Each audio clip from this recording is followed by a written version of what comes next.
Pregnancy एक ऐसा phase है जिसमें बॉडी और बेबी दोनों में लगातार चेंजेस होते रहते हैं। फर्स्ट ट्राइमेस्टर में जो चीज कंफर्टेबल लगती है, जरूरी नहीं कि थर्ड ट्राइमेस्टर में भी वही सही रहे। इसलिए प्रेगनेंसी के दौरान सिर्फ क्या खाना है ही नहीं, बल्कि क्या करना चाहिए, क्या अवॉइड करना चाहिए और कब डॉक्टर से कांटेक्ट करना चाहिए, ये जानना भी बेहद जरूरी हो जाता है। तो इसी के बारे में और डिटेल में समझने के लिए हमने बात की डॉक्टर गुंजन सरीन मल्होत्रा, जो कि वेटरन गायनोकोलॉजिस्ट हैं और फाउंडिंग डायरेक्टर हैं गाय नायका की। आज हम आपको बताएंगे ट्राइमेस्टर बाय ट्राइमेस्टर प्रेगनेंसी के डूज और डोंट, प्रेगनेंसी में क्या करना चाहिए और क्या नहीं करना चाहिए, ताकि आप अपनी प्रेगनेंसी को ज्यादा सेफली और कॉन्फिडेंटली नेविगेट कर सके। प्रेगनेंसी का फर्स्ट ट्राइमेस्टर कंसेप्शन से लगभग 12 हफ्ते तक माना जाता है। ये एक बेहद इंपॉर्टेंट फेज होता है क्योंकि इसी दौरान बेबी के मेजर ऑर्गन्स डेवलप होना शुरू होते हैं। इस दौरान कई महिलाओं को morning sickness, nausea, vomiting, tiredness, breast tenderness और मूड चेंजेस जैसी प्रॉब्लम हो सकती है। इसलिए इस फेज में बॉडी को एडिक्वेट रेस्ट और न्यूट्रिशन देना बेहद जरूरी हो जाता है। सबसे पहले प्रेगनेंसी कंफर्म होते ही एंटीनेटल केयर शुरू करें।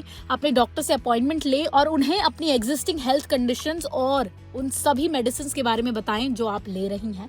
अगर आप पहले से कोई प्रिस्क्राइब्ड मेडिसिन ले रही हैं तो उसे अपने आप बंद मत कीजिए। प्रेगनेंसी में मेडिसिन को लेकर कोई भी चेंजेस डॉक्टर की एडवाइस से ही करना सही होता है। इस दौरान फॉलिक एसिड भी बेहद इंपॉर्टेंट हो जाता है। आमतौर पर प्रेगनेंसी के शुरुआती फेज में रोजाना 400 माइक्रोग्राम फॉलिक एसिड लेने की सलाह दी जाती है, कम से कम 12 हफ्तों तक। ये बेबी के न्यूरल ट्यूब डिफेक्ट जैसे स्पाइना बिफिडा के रिस्क को कम करने में मदद करता है। हालांकि कुछ महिलाओं को इससे ज्यादा डोज की जरूरत हो सकती है, इसलिए सप्लीमेंट्स की डोज अपने डॉक्टर से कंफर्म करें। अगर नौशिया या मॉर्निंग सिकनेस परेशान कर रही है तो एक साथ बहुत ज्यादा खाने की बजाय स्मॉल और फ्रीक्वेंट मील्स लेना, यानी कि छोटी और पर्याप्त मील्स लेना आसान हो सकता है। आपकी प्रेगनेंसी डाइट में आप फल, फ्रूट, होल ग्रेन्स, दालें, डेयरी और सूटेबल ऑल्टरनेटिव्स और प्रोटीन रिच फूड को शामिल कीजिए। प्रेगनेंसी में क्रैश डाइट या फिर अननेसेसरी फूड रिस्ट्रिक्शंस को फॉलो करना सही नहीं। फिजिकल एक्टिविटी की बात करें तो प्रेगनेंसी अनकॉम्प्लिकेटेड है और डॉक्टर ने कोई रिस्ट्रिक्शन नहीं दी है, तो वॉकिंग, स्विमिंग और प्रेगनेंसी अप्रोप्रिएट एक्सरसाइजेस जनरली आप कर सकते हैं। लेकिन अगर आप प्रेगनेंसी से पहले बिल्कुल एक्टिव नहीं थी तो अचानक स्ट्रीन्यूअस वर्कआउट शुरू मत कीजिए। धीरे धीरे एक्टिविटी बढ़ाएं और अपनी बॉडी के सिग्नल्स को सुने। अब बात करते हैं फर्स्ट ट्राइमेस्टर में क्या अवॉइड करना चाहिए। अल्कोहल, स्मोकिंग और रिक्रिएशनल ड्रग्स से पूरी तरीके से बचें। स्मोकिंग और अल्कोहल प्रेगनेंसी में बेबी के लिए हार्मफुल हो सकती है। इसके अलावा common pain killers, herbal preparations या सप्लीमेंट्स को भी ऑटोमेटिकली सेफ ना माने। प्रेगनेंसी में कोई भी मेडिसिन या सप्लीमेंट लेने से पहले डॉक्टर से पूछना बेहद जरूरी हो जाता है। साथ ही खुद को ओवर हीट या फिर ओवर एग्जॉस्ट मत कीजिए। एक्सरसाइज के बाद एक्सट्रीम एग्जॉशन महसूस हो रही है तो इंटेंसिटी कम करें, पर्याप्त फ्लूइड्स लें और रेस्ट कीजिए। प्रेगनेंसी के दौरान न्यूट्रिशन का फोकस बैलेंस्ड और वेरिड डाइट पर होना चाहिए, ना कि किसी वेट लॉस या फिर रिस्ट्रिक्टिव डाइटिंग पर। सेकेंड ट्राइमेस्टर पर अब आ जाते हैं, जो कि होता है 13 हफ्तों से 27 हफ्तों तक का। सेकेंड ट्राइमेस्टर लगभग 13 से 27 हफ्तों तक का होता है। कई महिलाओं के लिए ये प्रेगनेंसी का कंफर्टेबल फेज होता है क्योंकि मॉर्निंग सिकनेस कम हो सकती है, एनर्जी लेवल्स इंप्रूव होने लगते हैं।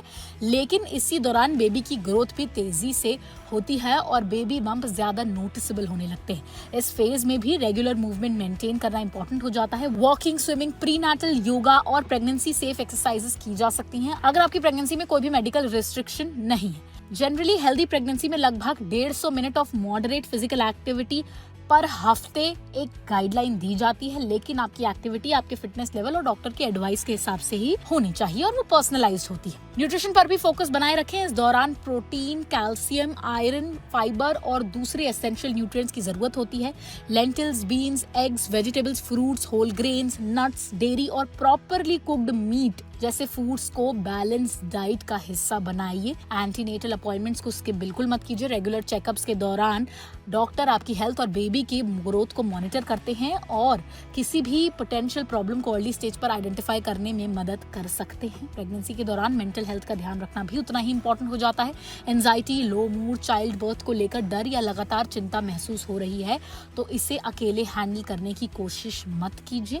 अपने डॉक्टर या मैटरनिटी टीम से बात कीजिए। सेकेंड ट्राइमेस्टर जो होता है उसमें एक और गलतफहमी होती है कि अब तो हमें 2 लोगों के लिए खाना खाना है। लेकिन प्रेगनेंसी का मतलब ये नहीं है कि आपको अचानक अपनी फूड क्वांटिटी डबल कर देनी चाहिए। खासकर शुरुआती 2 ट्राइमेस्टर में फोकस क्वांटिटी से ज्यादा फूड क्वालिटी और न्यूट्रिएंट डेंसिटी पर होना चाहिए। फूड सेफ्टी को भी सीरियसली लें। रॉ और अनकुक्ड मीट और कुछ हाई रिस्क फिश या फिर अनसेफ डेयरी प्रोडक्ट से इन्फेक्शन का जो रिस्क है वो बढ़ सकता है। इसलिए प्रेगनेंसी में खाने को अच्छे तरीके से पकाकर और सफाई के साथ बना होना चाहिए, तभी आप उसे खाइए। इसके अलावा ऐसे हाई रिस्क स्पोर्ट्स या फिर एक्टिविटीज को अवॉइड कीजिए जिसमें गिरने या फिर एब्डोमेन पर चोट लगने का रिस्क हो सकता है। अब आ जाते हैं 3rd ट्राइमेस्टर पर, जो कि होता है 28वां हफ्ता। लगभग 28वें हफ्ते से शुरू होता है और डिलीवरी तक चलता है ये फेज। इस फेज में बेबी तेजी से ग्रो करता है और जैसे जैसे बम्प बढ़ता है बैक एक, हार्ट बर्न, स्वेलिंग, टायर्डनेस और स्लीप डिफिकल्टी जैसी प्रॉब्लम भी होने लगती है। अगर डॉक्टर ने कोई रिस्ट्रिक्शन नहीं दी है तो जेंटल डेली मूवमेंट जारी रखना यूजफुल हो सकता है। वॉकिंग, स्विमिंग और प्रेगनेंसी स्पेसिफिक एक्सरसाइज बॉडी को एक्टिव रखने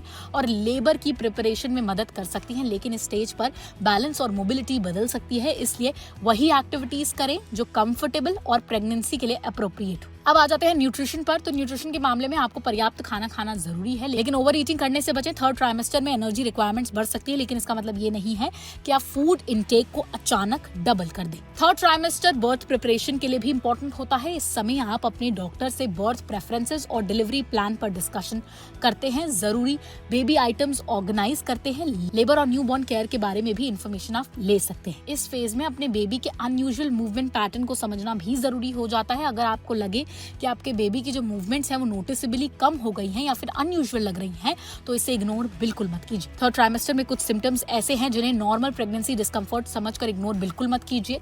सीवियर हेडेक अगर आपको हो रहा है, बहुत तेज सरदर्द हो रहा है, विजन चेंजेस, देखने में कोई दिक्कत हो रही है आपको, सिग्निफिकेंट स्वेलिंग, अगर आपको ऐसा लग रहा है कि आपके शरीर में सूजन आ रही है, वजाइनल ब्लीडिंग एक ऐसा सिम्टम है जिसे बिल्कुल भी नजरअंदाज नहीं करना चाहिए, और अगर आपको सीवियर एब्डोमिनल पेन हो रहा है तो इसे भी बिल्कुल भी इग्नोर नहीं करना चाहिए। एक और इम्पोर्टेंट पॉइंट है कि अपनी नींद और एक्सरसाइज पोजीशन को लेकर खासकर 16 हफ्ते के बाद लंबे समय तक बिल्कुल भी फ्लैट होकर मत सोइए। डिजीनेस और फेंटनेस आपको महसूस हो सकती है क्योंकि ये ग्रोइंग यूट्रस है, यहाँ पर मेजर जो ब्लड वेसल्स हैं उन पर प्रेशर पड़ सकता है। 3rd ट्राइमेस्टर में कोई भी नया स्ट्रीनियस वर्कआउट शुरू मत कीजिए। ग्रोइंग बम्प बैलेंस और मूवमेंट को प्रभावित कर सकता है, इसलिए फेमिलियर, कंफर्टेबल और प्रेगनेंसी अप्रोप्रिएट एक्टिविटीज को ही आप प्रेफरेंस दीजिए। इसी तरह सप्लीमेंट्स भी आप ब्लाइंडली मत लीजिए, खासकर retinal form of vitamin A और कॉड लिवर ऑयल वाले सप्लीमेंट्स डॉक्टर की स्पेसिफिक एडवाइस के बिना लेना सही नहीं है। सबसे इंपॉर्टेंट बात यह है कि हर प्रेगनेंसी अलग होती है।